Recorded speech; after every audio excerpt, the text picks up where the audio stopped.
नमस्कार, मैं हूं आपके साथ भावेश पटेल।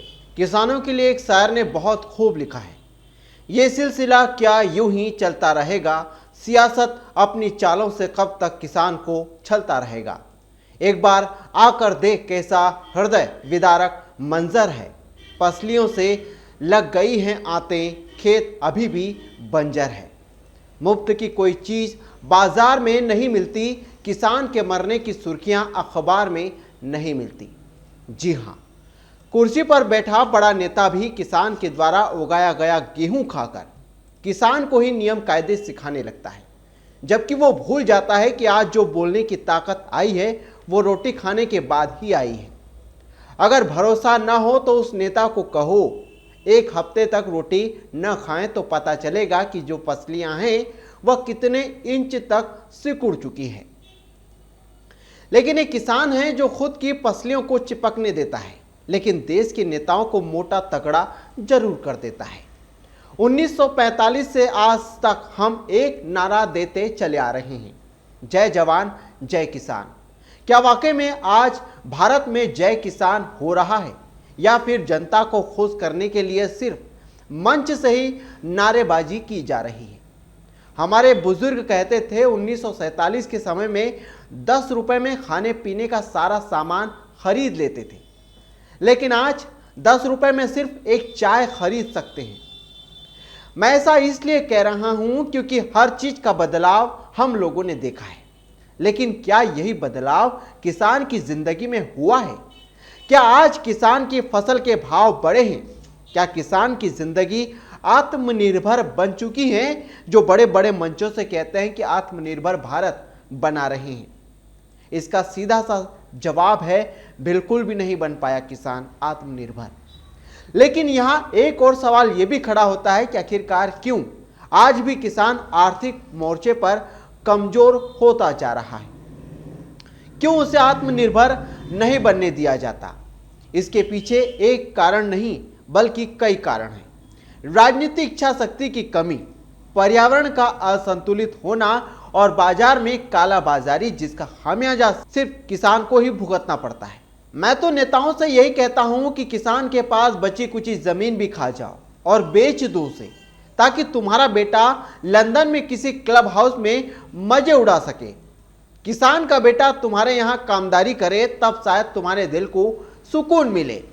और अगर फिर भी सुकून न मिले तो किसान के खेत में जो घास पैदा हुई होगी उसे भी खा जाओ, क्योंकि जिसके अंदर इंसानियत ना हो उसे क्या फर्क पड़ता है कि वो रोटी खा रहा है या घास खा रहा है।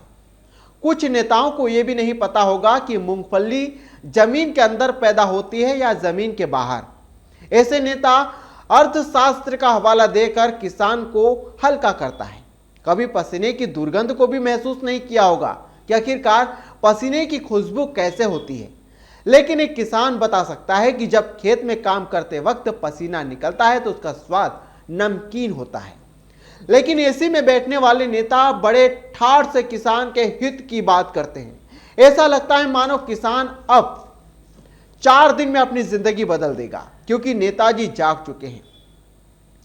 इन बातों से अंदाजा लगा सकते हैं कि किसान का हाल क्या होगा, और हम देख भी रहे हैं कि आजादी के बाद से आज तक किसान कितनी ऊंची बुलंदियों तक पहुंचा है।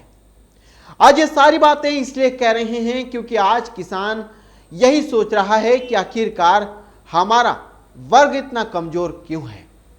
इस देश की दिशा दशा तय करने वाला किसान आज भूखमरी की कगार पर क्यों खड़ा है? आज एक किसान को अपने बच्चे को प्राइवेट स्कूल में पढ़ाने के लिए 100 बार क्यों सोचना पड़ता है, जबकि एक राजनेता यह सोचता है कि कौन से देश में हमारे बच्चे को पढ़ाया जाए। लेकिन एक किसान सोचने पर मजबूर है कि मेरे बच्चे को प्राइवेट स्कूल में पढ़ाऊं या नहीं। अगर पढ़ाऊंगा तो उसकी फीस कहां से लाऊंगा? अगर मौसम की मार से फसलें खराब हो गई, या सरकार की नीतियों ने हालत खराब कर दी, या फसल का भाव न मिला, या फसल पैदा न हुई, तो मैं क्या करूंगा?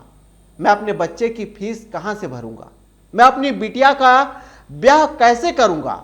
मैं अपना घर परिवार कैसे चलाऊंगा? एक एक रुपए की कीमत उस किसान को होती है। वो किसान जानता है कि परिवार चलाना क्या होता है। वो किसान जानता है कि जब एक बेटी कहती है कि पापा मुझे प्राइवेट स्कूल में दाखिला लेना है, लेकिन जब पता चलता है कि प्राइवेट स्कूल की फीस उस किसान के बस की नहीं है, मायूस होकर कहता है बेटा सरकारी स्कूल में पढ़ो, मैं फीस नहीं भर पाऊंगा। बेटी एक पिता के दर्द को समझ जाती है और कहती है ठीक है पिताजी, अगर आप मेरी फीस नहीं भर पाएंगे तो मैं स्कूल सरकारी में ही पढ़ाई कर लूंगी।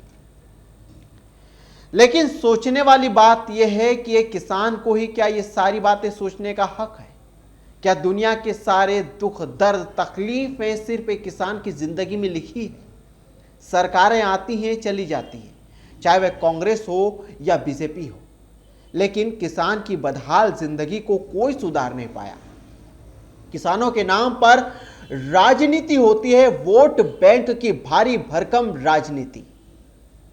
कांग्रेस पार्टी कहती है हम किसानों का कर्ज माफ कर देंगे, किसान को डिफाल्टर घोषित करवा दिया।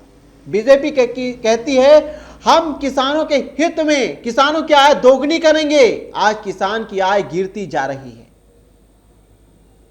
आप देख सकते हैं मध्य प्रदेश में पहले बारिश न हुई जिसकी वजह से फसल खराब हो गई, फिर बारिश ज्यादा हुई तो फसलें खराब हो गई। धोरी मार ने किसान की रीढ़ की हड्डी तोड़ दी। लेकिन हमारे बड़े बड़े नेताजी चुनाव की तैयारियों में लगा है। जी हां, चुनाव जरूरी है।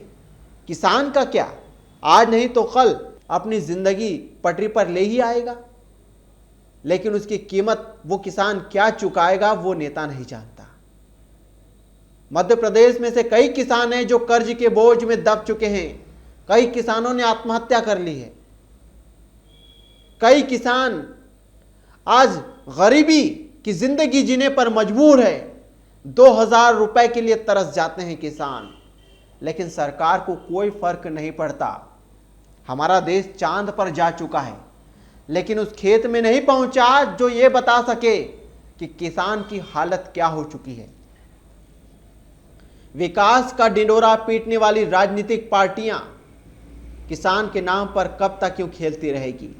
कब तक किसान को कठपुतली बनाकर यूं ही पेड़ पर लटकता हुआ छोड़ देगी?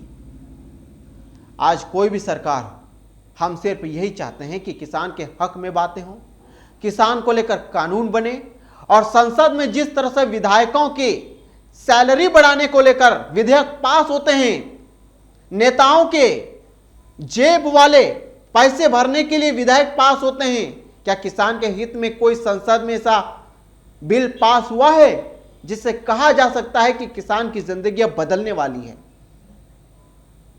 किसान को अब डर नहीं है। अब उसे मौसम की मार का डर नहीं, उसे किसान को राजनीति नेताओं से डर नहीं, लेकिन यह डर बना रहना चाहिए। तभी तो किसान राजनेताओं को वोट देगा। और यह डर आजादी के बाद से आज तक बना हुआ है। यह डर कभी खत्म नहीं हुआ और ना होने देंगे ये राजनेता, क्योंकि इन्हें पता है कि अगर किसान सक्षम हो गया तो हमें पूछने वाला कोई नहीं है, क्योंकि व्यापारी वर्ग को कोई फर्क नहीं पड़ता। उसका धंधा तो चलता रहेगा, बारिश कम हो या ज्यादा हो कोई फर्क नहीं पड़ता।